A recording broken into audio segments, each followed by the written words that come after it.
adventurous episode here on Explore the Pearl. My name is Linda Ndumwami, and today I'm taking you to one of the most sacred and symbolic grounds in the country, Namugongo Catholic Shrine, a place where faith, sacrifice, and national identity intersect. It is holy ground shaped by courage, conviction, and unwavering belief.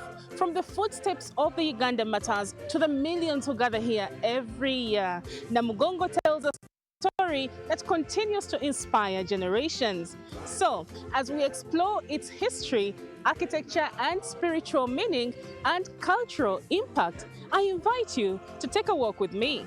Standing here at Namugongo, it's impossible not to feel the weight of history beneath your feet. This sacred ground marks the place where St. Charles Lwanga and his companions were executed between 1885 and 1887 for refusing to renounce their Christian faith. Their courage in the face of unimaginable brutality became the foundation of one of the strongest Christian legacies in Africa.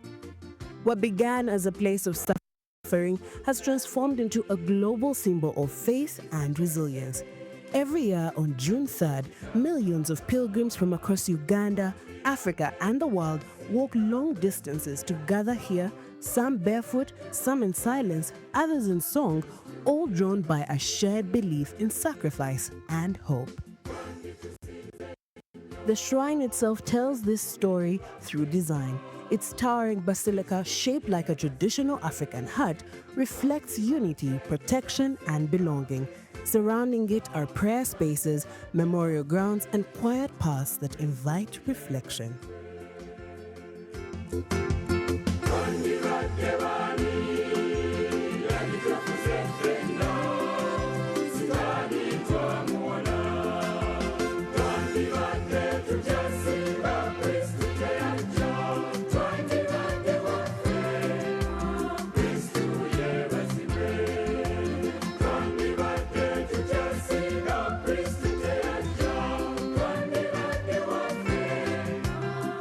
Where I am, this is the very site where martyrs were executed for failure to denounce their faith that they had believed in. Now, Namugongo was established in 1760, basically as an execution site to whoever disobeyed the king. And very many years, about 6 kings made use of this site, and it was over a span of 120 years, being that the site was started in 1760 and martyrs killed in 1886. We can see that very many people died even before the death of these faithful Uganda martyrs. But what stands out, this is the very site where the faithful Uganda martyrs were executed, that you'd really want to be part.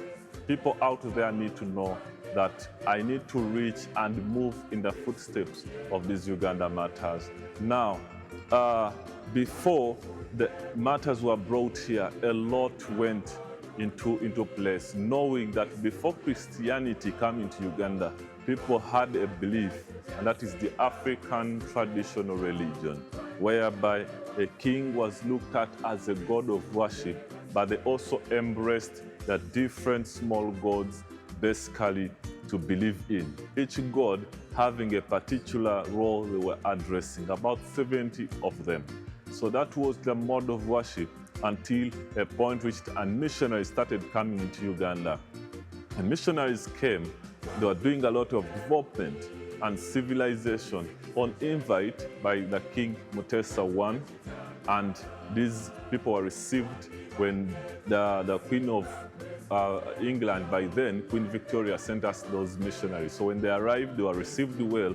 However, when King Mutesa I died in 1884, King Mwanga took over, and that was the 31st of the King of Uganda, who was not really happy with the coming of these missionaries. And that is where the transition began.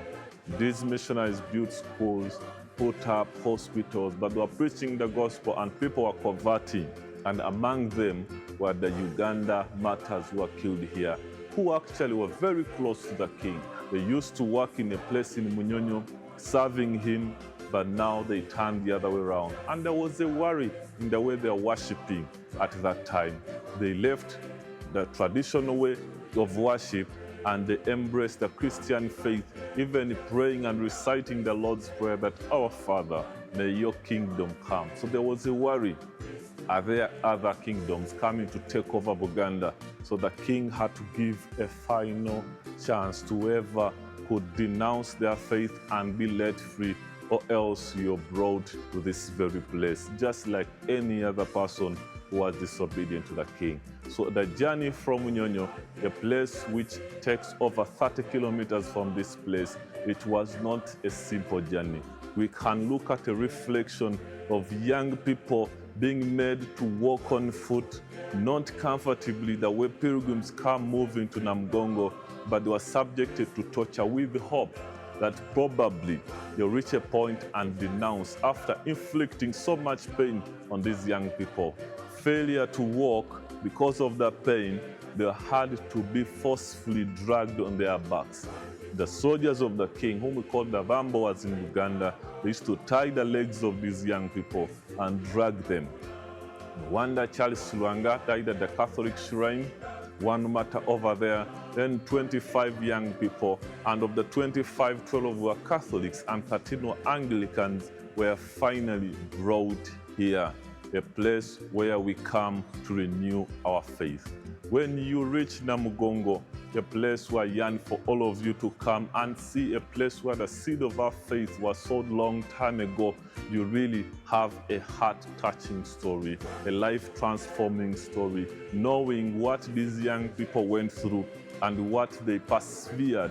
The severe pain is what really touches our Christian walk in faith, knowing we can do a lot more to see that the gospel is spread out there. So when these young people were brought, you are in the hands of the chief executor, that is Chief Mukajanga, whose role primarily was basically in charge of how you to die and where exactly. And when we looked at these young people, after killing very many thousands of people in Namugongo, he looked at these 25, and one of them was actually a nephew to him, calling him uncle. So you can imagine the pain this executor psychologically had to undergo in the process of torturing, including his own blood.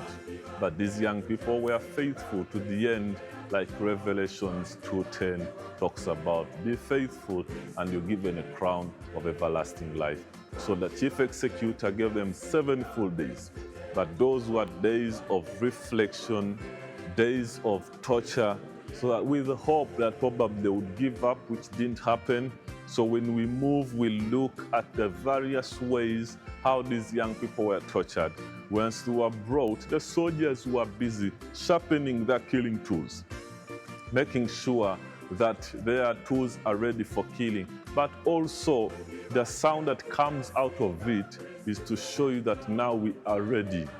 You better denounce, knowing that psychologically the sounds are alerting you for death. Death is awaiting. And then we see soldiers dragging forcefully these young people and putting them in the cage. So in this very site, we have a prison which strategically was placed in front of the torture tree. These young people were tied. Their legs were tied in between 2 timber logs. The legs are tied, their hands are held, and you could not escape. And this is a group of people where a few were put in the cage, the rest were put on the torture tree, and you can imagine young people were chopped into pieces when their friends are witnessing. And they're telling them, if you do not denounce, this is what exactly you go through. And what really was going in the mind of someone in the prison was to come out and say, I cannot wait to be where my friends are. You can imagine that kind of faith and commitment these people had to the Lord Jesus Christ that they believed in. Eventually, everyone, failure to denounce, they were put on this torture tree. We call it the Ndazabazade tree, where they tied them and chopped them into pieces, one by one. Their hands are held, their legs are chopped, they are pierced in the back, and some of these young people were castrated. So blood was shed on this very tree, which marked the tree where a lot of blood of these young people was shed, and this very tree is still there up to now. So we call it the torture tree.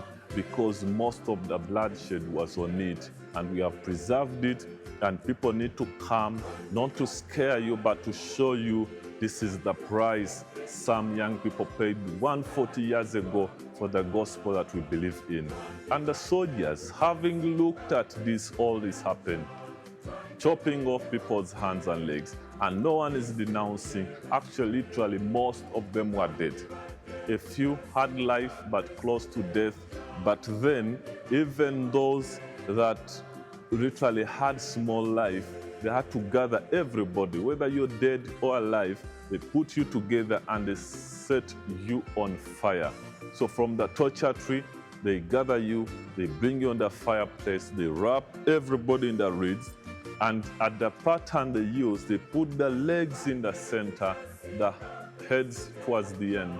They set fire in the middle. It burns you until you die off painfully, with the fear that if only we leave their bodies without setting them on fire, these young people are believers on Christ, they're likely to come back after 3 days and be a problem to these soldiers. So they decided to burn them, and that burning place is all here in the museum, where people come and see how this place was a place where people were received in glory, set on fire, and received in glory because of their faith in God. The fireplace, we look at the various ways that even those who had small life could afford to sing and rejoice to the God that they believed in. And in the process, the soldiers could not understand.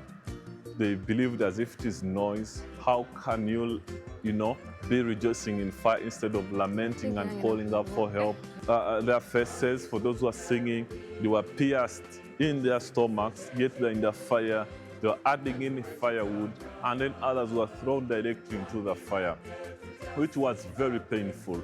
But then these young people could afford to rejoice even at that very, very time. So they were burnt here, and then the angels, having seen the angels received in glory, we did a reflection in the sky in the ceiling, showing the angels receiving the souls of the faithful and taking them to heaven. Glory awaiting for them. So that is the very point.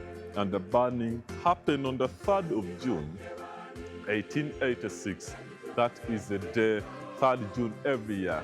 Thousands and millions of people come and crowd to this very place to remember and celebrate the lives of the faithful. As we step away briefly, we will return to uncover how Namugongo Catholic Shrine grew from being an execution site to one of Africa's most important pilgrimage destinations.